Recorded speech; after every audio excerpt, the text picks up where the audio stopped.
Chanrong memandang Qin Yichen, matanya membenci. Dia adalah seorang kaisar iblis, tetapi dia dikalahkan oleh iblis Tutu. Siapa kamu? Kamu seharusnya tidak menjadi murid Li Tu. Kamu baru berada di Li Tu Men selama beberapa tahun? Li Tu tidak menyadari prestise seperti ini. Di ruang menderu, tiba-tiba aku memikirkan sesuatu, mengguncang tubuhku seperti kulit.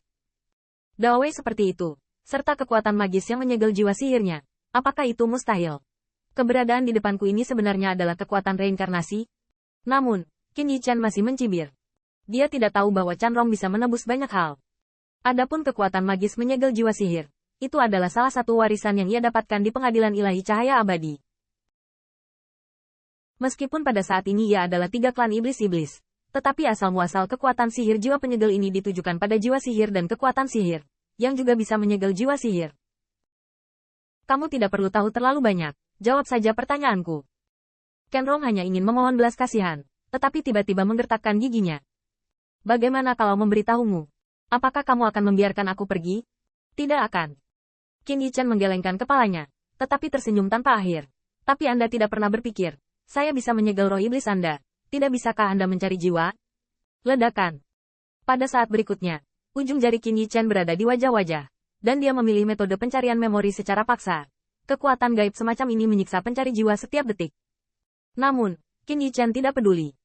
Mengabaikan raungan menggeram, Qin Yichen menghancurkan ingatan yang tidak berguna secara langsung setelah lama. Dia akhirnya mendapatkan apa yang dia inginkan. Sebenarnya, Chanrong tidak tahu banyak, kebanyakan mendengarkan Raja Iblis Ken Xiao. Namun, dunia ini, seperti dugaan Qin Yichen, memiliki hubungan dekat dengan rencana penciptaan. Tentu saja, dalam ingatan akan ketidakmampuan, para penjahat naga yang asli mencoba mengubah dunia dan menjadi musuh dengan 10.000 ras, jadi mereka dibantai. Di sini, mereka juga dilarang. Adapun apakah tanah terlarang adalah kesempatan atau berbahaya, Chan tidak tahu. Namun, jika Anda bisa keluar hidup-hidup, maka Taoisme tingkat tinggi dari 3 kekuatan penggerusan sudah cukup untuk mendapatkan perjalanan ini. Yang paling penting adalah bahwa dalam memori cacat, dia baik, atau Qin Yichen, sebenarnya, dia tidak mati.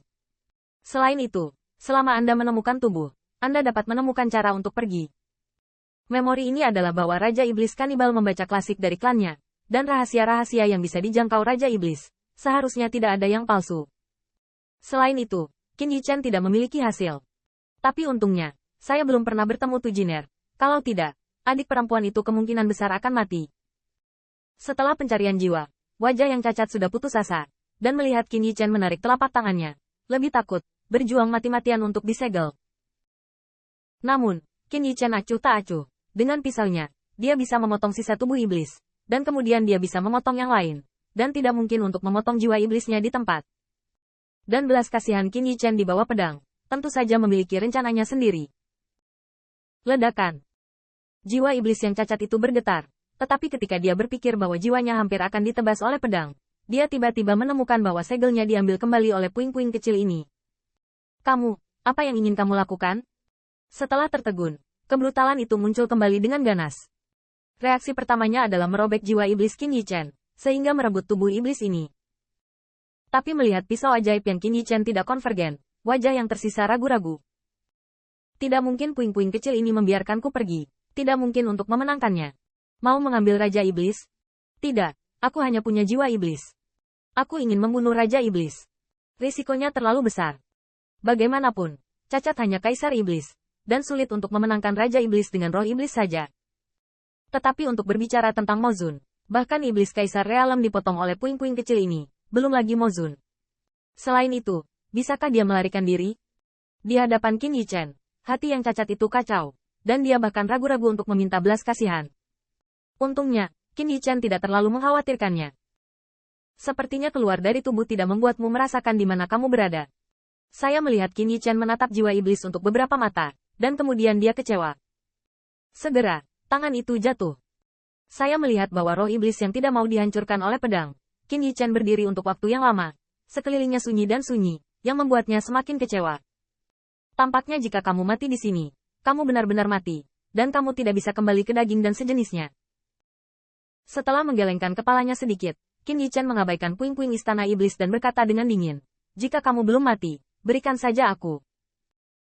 Saya melihat bahwa kepala Xiaoer bersembunyi untuk sementara waktu, dan akhirnya terbang ketakutan. Besar, Raja yang perkasa.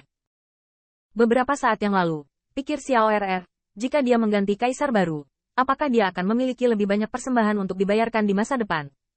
Bukankah wilayahmu akan menjadi rata?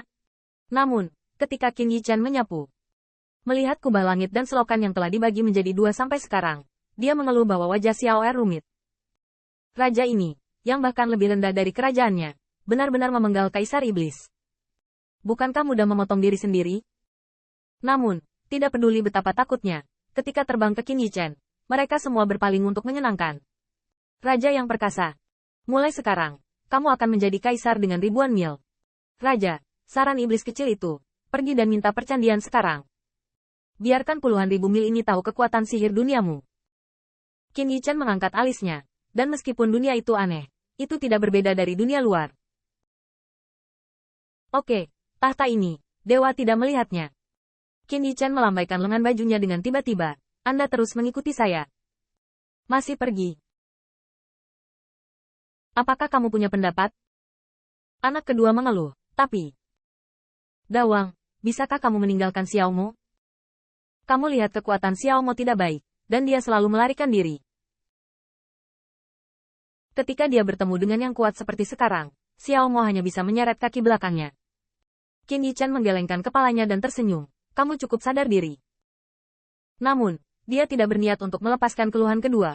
Lagi pula, yang terakhir adalah penduduk asli dunia ini. Bahkan, aku benar-benar ingin bertemu musuh yang kuat. Siapa bilang kamu tidak bisa membantu? Dewa itu menyerap kekuatanmu. Tidakkah kamu akan membantu? Mengeluh tentang seluruh tubuh Xiaoer, dia hanya merasa bahwa dia tidak menemukan iblis mulia, tetapi iblis besar yang mengerikan. Sebelum pergi, Qin Yichen tidak menderita cacat. Ia memotong kaki iblis menjadi pisau ganda. Tidak ada arah di sepanjang jalan, hanya untuk terus bergerak maju. Saat terbang melintasi, Qin Yichen semakin menyadari mengapa ia menjadi iblis tiga iblis. Tahu berbeda untuk ras yang berbeda. Misalnya, cara pisau Qin Yichen, dia adalah keturunan naga sejati, bentuk manusia adalah 5 jari. 3 setan yang mengeluh hanya memiliki 3 jari, tetapi mereka lebih tebal dan lebih panjang dari ras manusia. Dengan cara ini, cara memegang pisau berbeda, sehingga cara pisau, metode pisau, dan kekuatan gaib akan berbeda. Lagi pula, ketiga iblis yang mengeluh lahir dengan 3 jari. Maka tidak peduli seberapa kuat keberadaan terkuat dari 3 klan iblis yang mengeluh, kekuatan magis pedang yang diciptakan dan dipraktikkan oleh ras ini harus menjadi yang paling cocok untuk klan.